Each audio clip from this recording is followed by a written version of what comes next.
오늘 우리에게 주신 하나님의 말씀은 누가복음 1장 26절부터 38절 말씀입니다.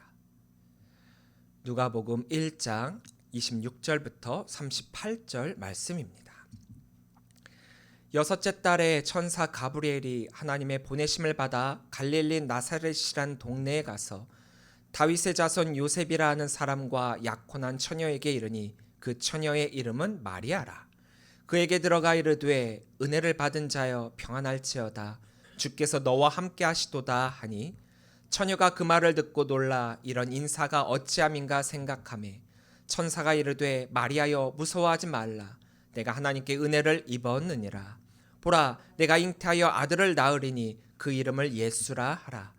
그가 큰 자가 되고 지극히 높으신 이의 아들이라 일컬어질 것이요 주 하나님께서 그 조상 다윗의 왕위를 그에게 주시리니 영원히 야곱의 집을 왕으로 다스리실 것이며 그 나라가 무궁하리라. 천사가 마리아가 천사에게 말하되 나는 남자를 알지 못하니 어찌 이 일이 있으리이까.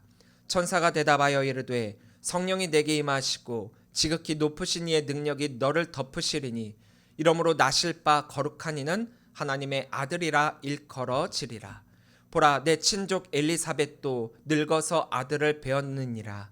본래 임신하지 못한다고 알려지니까 이미 6달이 되었나니 대저 하나님의 모든 말씀은 능하지 못하심이 없느니라. 마리아가 이르되 주의 여종이오니 말씀대로 내게 이루어지이다 하매 천사가 떠나가니라. 아멘. 할렐루야. 우리 옆에 계신 분들과 함께 인사 나누겠습니다. 메리 크리스마스. 예수님께서 태어나셨습니다. 메리 크리스마스. 우리 다시 한번 크게 한번 외쳐볼까요? 메리 크리스마스. 귀한 성탄절입니다. 우리들이 드디어 기다리고 기다리던 아기 예수님이 탄생하셔서 우리가 축하하고 기념하는 날입니다. 기다리던 끝이 다다라 드디어 때가 되었죠. 때가 되었다라는 말이 무슨 뜻입니까? 아이러니하게도 예수님의 탄생의 때는 온 인류의 구원의 때임과 동시에 심판의 때입니다. 근데 우리는 자꾸만 이 구원의 때만을 기억을 하고 있는데 기다린다. 우리가 잘 기다리고 잘 준비하고 잘 맞이하는 기다림이었다면 그건 우리에게 있어서 구원의 날이지만 우리가 이 땅을 살아감에 있어서 예수님께서 다시 오실 그때까지 우리가 구원의 자리를 붙잡지 못하고 살아간다면 그때는 심판의 날이 되는 것입니다. 물론 2000년 전 아기 예수님이 이 땅에 오셨을 때의 기다림은 이런 의미의 기다림은 아니었겠죠. 그때 사람들은 아기 예수님의 정체와 또 위치, 이 신분을 잘 몰랐을 때입니다. 그 위치와 신분과 정체를 알고 있었던 마리아와 요셉, 그리고 예수님의 탄생을 예언받은 몇몇 사람들만의 기다림이었고 또한 축하였고 또한 기쁨이었습니다. 우리는 엄마가 아기를 가지고 그 아기가 엄마의 뱃속에서 세상에 나올 때까지 약 40주간의 시간이 필요함을 잘 알고 있습니다. 그 아기와의 만남을 매일매일 손꼽아 기다리고 드디어 그 40주간의 때가 지나 아기가 태어난다면 본인뿐만 아니라 주변의 많은 이들이 함께 축하하고 기뻐해 주죠. 예수님의 탄생은 이러한 축하와 기쁨이지만 또 그러한 축하는 좀 결이 다른 축하이기도 합니다. 왜냐하면 보통 아기들이 세상에 태어나는 방법과는 사뭇 다른 방법으로 이 땅에 태어나셨기 때문입니다. 축하를 받을 만한 상황으로 태어나신 게 아니라는 거예요. 어느 분들은 아기를 갖고 싶지만 생기지가 않아가지고 너무나도 간절히 소망하는 가정들이 있습니다. 근데 안타깝게도 이렇게 간절한 마음이 큰 집이면 집일수록 더 아이가 안 생기더라고요. 한 생명이 찾아오는 거 쉽지 않습니다. 요즘에야 과학의 힘을 빌려서 시험관이라든가 인공수정이라든가 하고 있기는 하지만 그건 역시도 하나님께서 허락해 주셔야만 가능한 거예요. 어떤 분들은 시험관 시술을 10번이나 너무나도 힘들게 그렇게 했는데 10번을 한다는 얘기는 거의 그 10번을 하는 동안 자기의 사생활을 버렸다라는 거예요. 자기가 하고 싶은 걸 다 버렸다라는 뜻이에요. 온전히 거기에만 집중했다라는 거죠. 그런데도 그럼에도 불구하고 아이가 생기지 않아 결국 포기하시는 분들이 있습니다. 오늘 저희가 읽은 누가복음 1장 앞부분을 읽어보면 말 그대로 하나님의 은혜로 말미암아 찾아온 한 생명이 있습니다. 하나님의 사람이었던 사가랴와 엘리사벳 부부가 늙어 나이가 많아질 때까지 그토록 소망한 아이가 생기질 않았어요. 이때는 요즘과는 달리 이 과학의 힘조차 빌릴 수 없었던 때였죠. 그냥 주시면 감사한 건데 그 주시지 않아 애타고 간절히 소망하고 있었던 때였습니다. 그래서 안타깝지만 그래서 자식에 대한 마음을 어느 정도 내려놓고 있었던 그들이었죠. 근데 그런 그들에게 천사 가브리엘이 나타나 좋은 소식을 전해주고 있습니다. 13절부터 14절입니다. 천사가 그에게 이르되 사가랴여 무서워하지 말라. 너의 간구함이 들린지라. 내 아내 엘리사벳이 내게 아들을 낳아 주리니 그 이름을 요한이라 하라. 너도 기뻐하고 즐거워할 것이요 많은 사람도 그의 태어남을 기뻐하리니. 믿어지지 않았죠. 믿을 수가 없었죠. 너무 놀라운 일이죠. 인간적인 생각이나 방법, 할 수 있는 모든 것들을 다 동원했는데도 할 수 없었던 임신이었죠. 천사가 나타나 이렇게 말씀해 주었음에도 불구하고 믿어지지가 않습니다. 그래서 되묻는 말이 하염없이 강조되어 왔고 하염없이 또 그들을 좌절시킬 수밖에 없었던 그들의 상황입니다. 사가랴가 천사에게 이르되 내가 이것을 어떻게 알리요? 내가 늙고 아내도 나이가 많으니이다. 나이가 많으면 많을수록 아이를 가질 수 있는 가능성이 현저히 떨어집니다. 우리의 육체적 기능이 그렇거든요. 더군다나 여성이 폐경을 했다? 그러면 아이를 가질 수 있는 경우의 수는 0%죠. 가능성이 거의 없습니다. 그런데 그런 가운데 기적적으로 아이를 가지게 되었다. 이것을 어떻게 표현할 수 있겠습니까? 인간의 이성으로나 지식으로는 결코 설명할 수 없고 이러한 가능성에 대해 조금이나마 안심시켜 줄 수 있는 확신도 없습니다. 우리의 지식과 우리의 지혜는 이것을 불가능하다라고 이야기하고 있거든요. 그런데 이런 불가능을 가능으로 바꾼 천사의 한마디가 있습니다. 19절입니다. 천사가 대답하여 이르되 나는 하나님 앞에 서 있는 가브리엘이라. 이 좋은 소식을 전하여 내게 말하라고 보내심을 받았노라. 할렐루야. 아이를 그토록 소망하고 그래서 불가능 가운데 가능한 역사를 경험하게 되었으니 이것은 이들뿐만 아니라 온 가족, 온 주변의 모든 이들에게 경사하여 축하여 기쁨의 좋은 소식이지 않겠습니까? 그런데 말입니다. 이렇게 좋은 소식이 있는 이들 가정과 달리 이와 비슷하면서도 완전히 다른 이야기가 동시에 들려오고 있습니다. 30절부터 31절입니다. 천사가 이르되 마리아여 무서워하지 말라. 내가 하나님께 은혜를 입었느니라. 보라 내가 잉타여 아들을 낳으리니 그 이름을 예수라 하라. 사가랴와 엘리사벳의 경우에는 결혼한 부부예요. 그리고 이들은 나이가 많아 늙을 때까지 아이를 출산하지 못했어요. 너무나도 소망한 가정입니다. 나이가 많아 임신할 수 없는 가운데 하나님께서 선물로서 그 생명을 그들에게 주셨으니 얼마나 기쁘고 축하하고 이 천사 가브리엘이 말한 것처럼 이 좋은 소식이지 않겠습니까? 그런데 반면에 마리아라고 하는 이가 또 등장하고 있죠. 이 사람은 어떤 사람입니까? 마리아는 처녀입니다. 이 앞선 사가랴와 엘리사벳 부부과는 상황 자체가 달라요. 아직 결혼도 하지 않은 소녀입니다. 그런 그녀이기에 아이를 갖고 싶다라고 하는 소망 자체는 가져본 적도 없겠죠. 더더구나 결혼도 하지 않은 그 처녀가 임신하여 아이를 가졌다? 당시의 사회적 관념으로는 생각만 해도 끔찍한 일입니다. 한 생명을 갖게 된다는 것은 어떤 가정에게는 너무나도 기쁨이고 축복이고 축하의 일이지만 어느 가정에게는 그렇기 때문에 너무나도 안타까운 사건이 될 수도 있다라는 거예요. 결혼도 하기 전에 혼전 임신을 했다는 그 사실만으로도 떳떳하게 다닐 수 없고, 아니 도리어 돌맞아 죽을 수도 있고요. 이 가정은, 이 가문은 주변에 손가락질을 당해도 어쩔 도리가 없었던 그런 때입니다. 사가랴와 엘리사벳 가정에 한 생명이 임한 것도 하나님의 은혜이고, 이 마리아에게 한 생명이 임한 것도 하나님의 은혜입니다. 그런데 그 반응은 사뭇 같으면서도 다를 수밖에 없었죠. 마리아에게 이 모든 것들이 너무나도 놀랍고 당황스러울 수밖에 없었습니다. 천사가 나타나 자신에게 인사하고 또 그 천사가 처녀인 자기에게 임신을 알린 것도 당황스럽고, 더군다나 그 아이가 이 땅에 무너진 다윗 왕국을 다시금 세울 것이며 하나님의 아들이라 일컬어지리라 하는 이 말은 도무지 믿을 수가 없는 말씀들이었잖아요.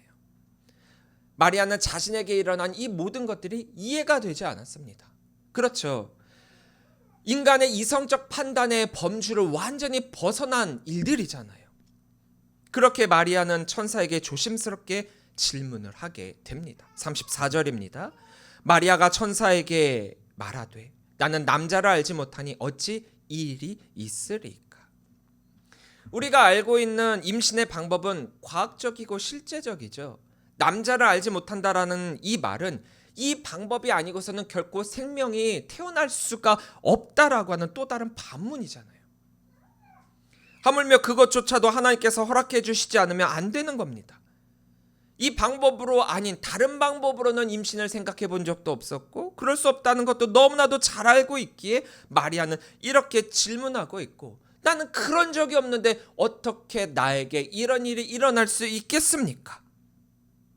이렇게 질문을 하고 있습니다. 근데 천사는 그의 무엇이라 대답하느냐? 35절입니다. 천사가 대답하여 이르되 성령이 내게 임하시고 지극히 높으신 이의 능력이 너를 덮으시리니 이러므로 나실 바 거룩한 이는 하나님의 아들이라 일컬어지리라. 한마디로 과학적으로, 이성적으로, 인간적으로 이해하려고 들지 말아라. 이해할 수 없는 일이다. 이 모든 것은 오직 하나님의 말씀이기에, 하나님의 능력이기에 가능한 영적인 사건이다. 하나님이 하신 일이다라는 말씀이죠. 이 말 한마디가 이 모든 사건에 대한 대답인 것입니다. 여러분, 우리는 지금 제3자니까 이러한 사건에 대해서, 이 이야기에 대해서 그냥 멀리 떨어져 갖고 나와 상관없는 일처럼 한 천사가 한 처녀에게 하나님께서 말씀하시니까 가능한 거다. 그리고 처녀가 잉태하여 아들을 낳을 것이다. 이렇게 선포하고 있는 이 장면을 그냥 그렇구나라고 하는 그런 삼자적 입장으로 바라보고만 있지만, 사회적 관념과 유대 사회에서의 삶을 생각해 본다면 마리아가 이 천사의 말을 듣고 어떻게 반응해야 되겠습니까? 첫 번째 반응, 펄쩍펄쩍 뛰겠죠. 아니 왜 하필 나한테 이런 일이 일어납니까? 나 말고 다른 사람에게 하나님의 역사가 일어나게 하옵소서. 이게 보통 사람이라면 보여야 될 첫 번째 반응이라는 거예요. 두 번째 반응, 만약 정말 나한테 이런 일이 일어나야 된다라고 한다면 이건 나한테 얼마나 손해입니까? 난 손해예요. 그러니까 이것으로 인해 내가 받게 되는 혜택이 무엇입니까? 이렇게 일어나야 하는 일이야 어쩔 수 없다라고 한다면 최대한 내가 이 상황 가운데 이득을 가져야 되겠다라고 계산하게 되는 것이 우리 인간들이란 말이에요. 세 번째 반응입니다. 차라리 그냥 날 죽여주옵소서. 그렇죠. 처녀가 결혼도 하기 전에 임신을 했다? 이거는 맞아 죽을 일이에요. 이미 죽을 일이에요. 그러니까 앞서서 차라리 나를 죽여주옵소서. 이러한 상황을 받아들일 수 없기 때문에 삶을 포기하는 방법을 택할 수도 있을 것입니다. 그런데 말입니다. 그거 아십니까? 놀랍고 당황스럽고 그렇게 믿을 수 없는 이 현실임에도 불구하고 마리아의 반응은 저 첫 번째 반응, 두 번째 반응, 그리고 세 번째 반응과는 사뭇 다른 반응을 보이고 있다라는 거예요. 38절입니다. 마리아가 이르되 주의 여종이오니 말씀대로 내게 이루어지이다 하매 천사가 떠나가니라. 마리아의 반응은 보통 사람들과는 너무 달랐어요. 아주 짧지만 매우 강렬한, 아주 간단하지만 매우 선명하고 단호하고 분명한 믿음의 고백입니다. 마리아가 이렇게 고백할 수 있었던 이유가 무엇입니까? 그것은 자신이 누구인지에 대한 분명한 인식이 있었기 때문이에요. 주의 여종이라는 말은 곧 자신이 하나님의 것이라는 고백입니다. 그렇게 말씀대로 내게 이루어지다라는 이 말은 하나님께서 하시겠다라고 한다면 언제든지 그 말씀에 순종할 준비가 되어 있습니다. 그것이 무엇이든지 간에 따르겠습니다라고 하는 고백이라는 거예요. 종은 주인이 뜻대로 사는 사람들이죠. 주인이 말하면 그대로 실천하는 것이 종입니다. 믿을 수 없었죠. 믿어지지 않았죠. 왜 이런 일이? 마리아의 입장에서는 청천벽력과 같은 일입니다. 하지만 마리아는 이것을 이해하려고 한 것이 아니라 이해 범주를 벌써 벗어났어요. 우리가 하나님의 일을 하면서 사명을 받으면서 이해할 수 있는 것들이 몇 가지나 되겠습니까? 이해할 수 없습니다. 하지만 이해하려고 한 것이 아니라 믿음으로 순종했습니다. 마리아가 지금 이 고백을 함과 동시에 앞으로 자신에게 어떤 고난과 핍박이 일어날지 몰랐을까요? 너무 잘 알고 있죠. 그럼에도 마리아는 나는 하나님의 것이기에 나를 향한 하나님의 모든 뜻이 이루어지기를 바란다라고 하는 믿음의 순종의 고백을 하고 있지 않습니까? 한 생명이 태어나는 같은 사건입니다. 믿을 수 없지만 믿겠습니다라고 하는 이 고백이 두 가지의 다른 버전이 되고 있습니다. 사가랴와 엘리사벳의 경우는 이 믿음의 고백은 그들과 그들 주변들에게 너무나도 기쁘고 축하할 일이었지만, 마리아의 경우는 물론 그렇죠. 아이가 생명이 태어나니까 기쁜 일이지만, 그렇지만 개인적으로 가문적으로 핍박받을 만한 일이었습니다. 예수님의 탄생은 그 당시에 그 누구도 반길 만한 탄생이 아니었다라는 거예요. 어떤 때요? 세상적인 눈으로 바라볼 때, 믿음이 없는 눈으로 바라볼 때, 손가락질 당하고 핍박당하고 죽임당할 수 있는 그런 탄생이라는 거죠. 그렇게 이 아기의 탄생은 그 누구의 축하도 받을 수 없는 그런 탄생이었습니다. 온 인류의 죄를 대신하기 위해 오로지 홀로 고난받기 위해 이 땅에 태어나신 아기 예수님이신데, 이 아기 예수님의 탄생은 말 그대로 탄생부터 순탄하지 않았고, 탄생부터 일반 아기들과 같이 축하받을 만한 상황도 아니었고, 탄생부터 비범하지 않았습니다. 함께 축하할 이들이 있을 수 없었다라는 거죠. 하지만 그런 가운데 우리 다시 한번 마리아의 이 고백을 살펴보겠습니다. 진짜 순종, 진짜 믿음은 이런 가운데 고백되어지는 믿을 수 없지만 믿겠습니다라는 고백입니다. 왜냐? 상식적으로, 이성적으로, 경험적으로, 역사적으로 결코 납득할 수 없을 만한 그런 말씀이었음에도 불구하고 나의 이 상황을 회피하기 위해 핑계나 이득이나 계산이나 현실 도피를 위한 포기를 하는 것이 아니라 하나님께서 말씀하시며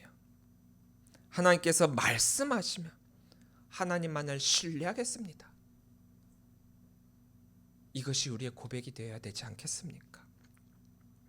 30절을 다시 한번 읽겠습니다. 천사가 이르되 마리아여 무서워하지 말라. 내가 하나님께 은혜를 입었느니라. 처녀가 잉태하는 게, 처녀가 임신하는 게 어떻게 하나님의 은혜가 됩니까?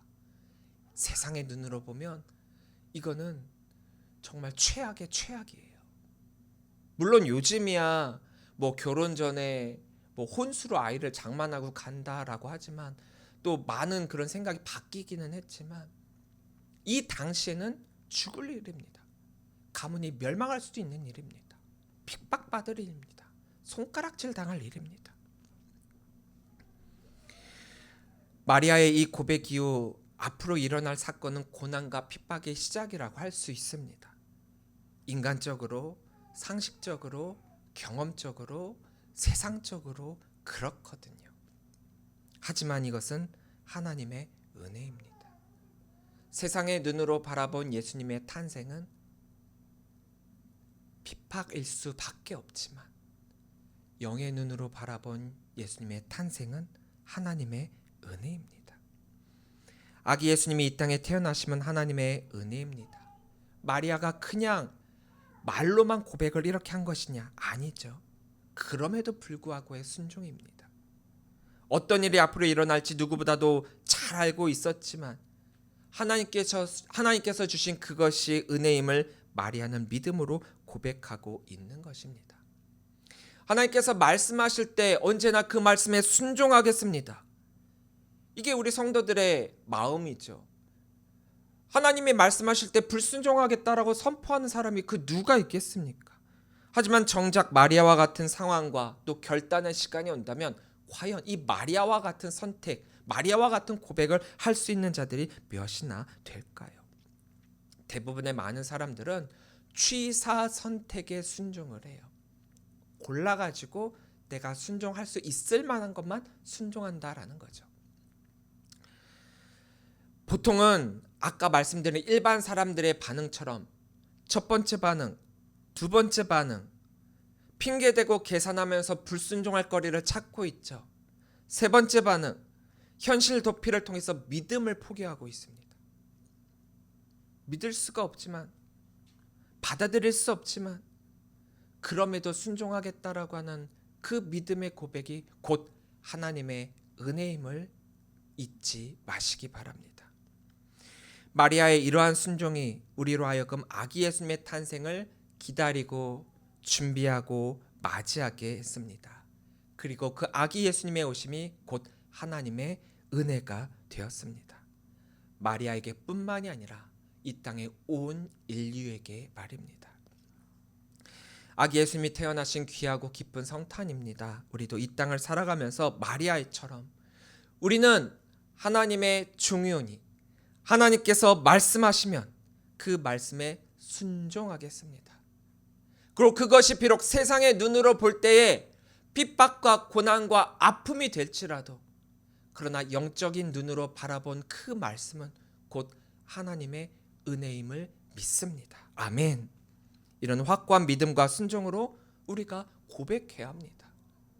이 귀한 성탄의 아침, 아기 예수님의 탄생을 우리가 축하하는 것으로만 그치는 것이 아니라 다시금 나의 믿음을 되새기고 회복하고 결단하는 믿음의 시간이 되시기를 바랍니다.